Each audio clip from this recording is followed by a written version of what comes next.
السلام عليكم، يعطيكم العافية. هذا الفيديو بيختلف عن جميع الفيديوهات اللي كانت على قناتي. هذا فيديو في وقت الحرب اللي احنا قاعدين بنعيشها على غزة. ولكن قبل ما نبلش اللي بدي احكيه وافرجيكم اخطر سجن في العالم، تنسوش تعملوا لايك وشير وسبسكرايب وتشتركوا في القناة عشان يصلكوا كل شيء جديد. الكل مستغرب بقول لي شو هو اللي اخطر سجن في العالم؟ غزة يا جماعة الخير. هذا بالتحديد جنوب قطاع غزة. تخيلوا يا حبايب قلبي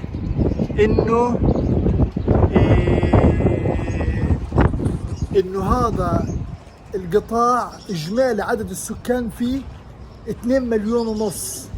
تخيلوا 2 مليون ونص صاروا بجزء من قطاع غزة، فما بالكم كيف هتكون كثافة السكان وكيف هيكون ضغط الناس وكتب الناس فيها. والاكثر والاغرب من هيك عفوا انه لسه الجيش الاحتلال بهدد لدخوله لرفح. تخيلوا رفح اللي مساحتها في الوضع الطبيعي عدد سكانها 250 ألف، تخيلوا لما يصير فيها 1.5 مليون بني آدم، وين بدهم يروحوا هدول الناس؟ يعني يمكن احنا بكره نسيب القصة للعالم مش حدا تاني. في الوقت الحالي قد ما بدنا نسمع عن سجون خطيرة في العالم، فعليا في الوقت الحالي أخطر سجن في كل العالم في كل الكرة الأرضية اللي هو قطاع غزة. هنا احنا فعليا عايشين في سجن، بنشوف الموت كل يوم، بنشوف العذاب كل يوم، بنشوف القهر كل يوم. للأمانة بنعيش أسوأ أيام حياتنا. يعني بجد أنا اللي بقوله يعني إن شاء الله ما حدش يعيش اللي احنا قاعدين بنعيشه في الوقت الحالي، لأنه فعليا احنا بسجن أو في قفص ومسكر علينا، وبدنا حدا يفتح لنا اياه كرمال انه نتنفس. حتى الهواء اللي بيجينا مش نظيف. يعني اضرب لكم مثال، احنا زي الحمام يا شباب، شايفين الحمام هذا؟ ايوه محطوط في ايش؟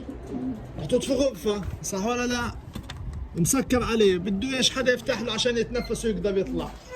إيه احنا كذلك ومع الحمامات. هي اوعى، هاي الحمامات يا جماعة، وصامدون ويتطايرون. شايفين؟ احنا زي هيك حبايبي، بس بدنا نفس بس، وحدا يطلعنا من السجن اللي احنا بنعيشه.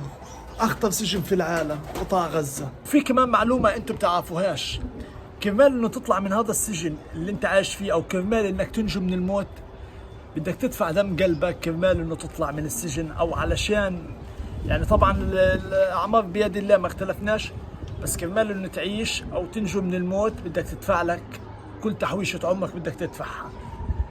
فما بتعمل انت مش عارف انه انت تلقاها من مين. يعني بجد تعبنا، اقسم بالله تعبنا والله العظيم. يعني احنا بنعيش، يعني هينا زي ما انتم شايفين، انا على السطح بصور لكم الفلوج، لانه الواحد خلص وين بده يروح، مالوش منفس اقسم بالله. وايش مكتوب لنا الايام الجايه والله ما احنا عارفين. ففعليا احنا بسجن يعني قد ما بدي اقول كل كلام ما بخلصش.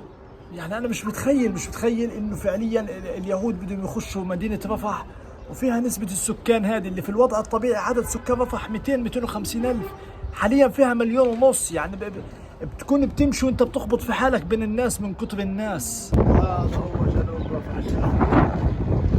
طبعا لسه الطيران مش طالع حبايبي ولا شيء لسه، لانه الجو شوب، فمش حابين شكلهم يطلعوا في الشوب. عرفتوا علي؟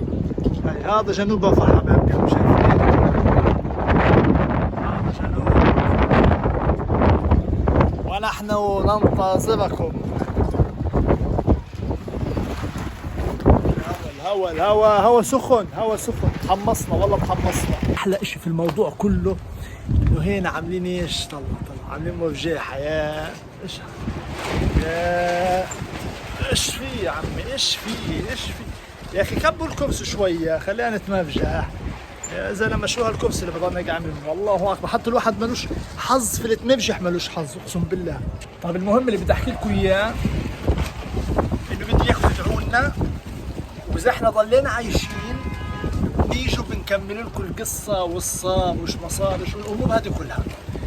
ولكن اذا احنا متنا او احنا ما ضليناش عايشين، تمام جماعه الخير، انتم بتحكوا للعالم القصه، وانتم بتكملوا عنا القصه وبتقولوا للعالم مش احنا اللي كنا نعيشه. واذا متت يعني هتيجي ناس وتشوف الفيديو تقول يا الله شوف هذا كان يحكي وكان يقول فعلا كان عايش في السجن. احنا في سجن فعليا، وقلت لكم هذا اخطر سجن في العالم كله. واللي احنا بنعيشه في غزة ما فيش انسان انخلق على الكون قاعد بعيش عفوا.